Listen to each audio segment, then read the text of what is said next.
अच्छा देखो बच्चों, डेट शीट आ गई है, ठीक है। अब इसमें देखिए, जो आपकी डेट शीट में अगर देखें, पहला जो आपका एग्जाम हुआ वो इंग्लिश लिटरेचर और लैंग्वेज का है, जो कि आपका 27 फेब से स्टार्ट हुआ, ठीक है। तो ऑलमोस्ट अगर देखा जाए तो अभी आपके पास जो डेज है 1 और 2 मंथ की समथिंग अभी है आपके पास। अगर अभी तक आपने तैयारी नहीं की है तो अभी भी आपका चांस है कि आप कर सकते हैं। उसके लिए आप एक डेली रूटीन बनाइए पहले तो, ठीक है, वो भी समझेंगे कैसे। देखिए आपका इंग्लिश का एग्जाम है 27 फरवरी को, साइंस का जो एग्जाम है वो है आपका 4 मार्च को। इसमें देखिए आपको 3 to 4 to 5 डेज का इसमें गैप मिल गया है। इसके बाद अगर हम देखें, संस्कृत है, मोस्टली बच्चों पर नहीं होता है, तो ये आपका 11 मार्च है। कंप्यूटर एप्लीकेशंस की अगर हम बात करें 13 मार्च है। सोशल साइंस की अगर हम बात करें तो ये 15 मार्च को होगा आपका। हिंदी ए और हिंदी बी, इसका एग्जाम है आपका 17 मार्च को। और मैथ का जो एग्जाम है वो आपका लास्ट एग्जाम होगा 21 मार्च को, ठीक है। इसमें अगर हम देखें, देखिए इंग्लिश लिटरेचर 27 फरवरी को है, तो ये आप कवर कर सकते हैं। साइंस, इसमें आपको 5 डेज का गैप मिल रहा है, तो इसके लिए आप क्या करेंगे, देखिए इन सभी को कवर करने के लिए, देखिए यहाँ पे आप देखें एसएसटी, इसके लिए आपको प्रॉपर, अगर आप संस्कृत और कंप्यूटर ये 2 सब्जेक्ट नहीं है आपके पास, तो इसमें देखिए लगभग 11 से 12 डेज का गैप है, ठीक है।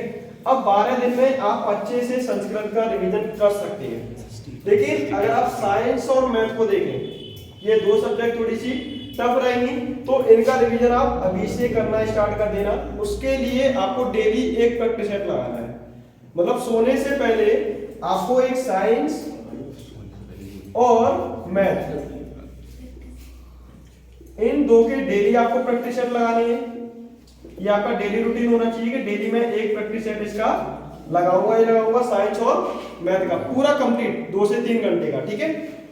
इसके बाद अगर हम बात करें जैसे इंग्लिश, एसएसटी, हिंदी, इन सब्जेक्ट के लिए आप 3 डेज में एक दिन आप सेलेक्ट करिए, मतलब 3 दिन में एक बार मैं एसएसटी का पूरा प्रैक्टिस सेट लगाऊंगा, 2 दिन में या 3 दिन बाद एक मैं आपका इंग्लिश का एक प्रैक्टिस सेट लगाऊंगा। मतलब ये आपका टाइम रूटीन होना चाहिए कि 3 दिन में एक बार मैं इंग्लिश एसएसटी का प्रैक्टिस सेट लगाऊंगा, लेकिन डेली बेस पर मैं मैथ और साइंस का रिवीजन करूंगा, ठीक है।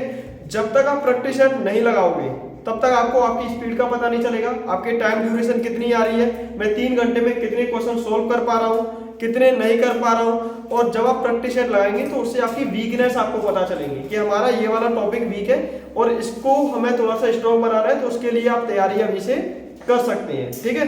तो आप अगर अभी से खुद को कम से कम 6 से 7 घंटे भी दे देते हैं तब भी आप बहुत अच्छा कर सकते हैं, मतलब 6 to 7 आवर्स आपके अगर बिल्कुल नहीं पढ़ते हैं उनके लिए काफी है। बाकी का तो जो पढ़ने वाले बच्चे हैं वो स्टार्टिंग से ही पढ़ रहे हैं, मतलब जिस दिन उनकी 10th में शुरुआत हुई थी उसी दिन उन्होंने ये रूटीन बना लिया था और कंटिन्यू अपनी तैयारी कर रहे थे। लेकिन जिन्होंने बिल्कुल ही बुक नहीं पढ़ी है, उन्हें लग रहा है कि हम लास्ट टाइम में ही पढ़ेंगे, तो उनके लिए लास्ट टाइम आ गया है, डेट भी अनाउंस कर दी है कि भाई साहब पढ़ना स्टार्ट कर दो, टाइम हम आपको दे रहे हैं। और ये आपके पास 1 से 2 महीने अगर आपने यूटिलाइज कर लिए अच्छे से तो अभी भी आप अच्छी परसेंटेज ला सकते हैं, ठीक है। अगर आप अभी भी नहीं पढ़ पा रहे हो तो दिक्कत आपके लिए फिर ज्यादा है, ठीक है। आपका ये रूटीन होना चाहिए कि डेली में एक साइंस और मैथ, इन 2 के प्रैक्टिस सेट लगाऊंगा ही लगाऊंगा। अगर मैं मान लीजिए स्कूल नहीं जा रहा हूं, मान लीजिए अगर मैं स्कूल नहीं जा रहा हूं तो साइंस के मैं डेली 2 प्रैक्टिस सेट लगाने सोचूंगा और मैथ के भी 2 प्रैक्टिस सेट, ठीक है। जितनी ज्यादा प्रैक्टिस करेंगे उतना ज्यादा आपके लिए ठीक होगा। अगर प्रैक्टिस सेट आपने नहीं लगाए और डायरेक्ट आप केवल एनसीईआरटी की बुक पढ़ के चले गए, ठीक है, तो उससे कुछ होगा नहीं। आपको नॉलेज तो होगी लेकिन आपको किस क्वेश्चन में कितना बड़ा आंसर लिखना है वो आपको प्रैक्टिस सेट से ही आइडिया होगा। तो ये चीज आप ध्यान रखना, आप प्रैक्टिस सेट लगाएंगे ही लगाएंगे और डेली एक प्रैक्टिस सेट लगाएंगे। और जो भी आपके वीक पॉइंट हो गए उनका आप अपना एक मेजरमेंट के बेस पे आप अपने नोट्स बनाइए और देखिए कि ये पॉइंट मेरे वीक है, उन पॉइंट को आप एक कॉपी में लिख लीजिए और उन पर अभी से आप काम करना स्टार्ट कर दीजिए। और टारगेट बनाइए कि मुझे 15 to 20 डेज में सभी सब्जेक्ट के जितने मेरे वीक पॉइंट हैं उनको मैं स्ट्रॉन्ग कर लूंगा कैसे भी करके। जितने भी डाउट है टीचर से जाके पूछो, यहाँ पर आओ, यहाँ पर पूछो आप, ठीक है। और डेली आपको जो भी इंपॉर्टेंट क्वेश्चंस कराए जा रहे हैं वो एक ही बार में आपको रिवीजन करना है, और अच्छे से रिवीजन करना है कि हम फिर से इन्हें रिवाइज करने की जरूरत ना पड़े। ठीक है, तो आपकी ये डेट शीट है, आप नोट करना चाहे कर सकते हैं, और बाकी का आप तैयारी में लग जाइए आप। ठीक है।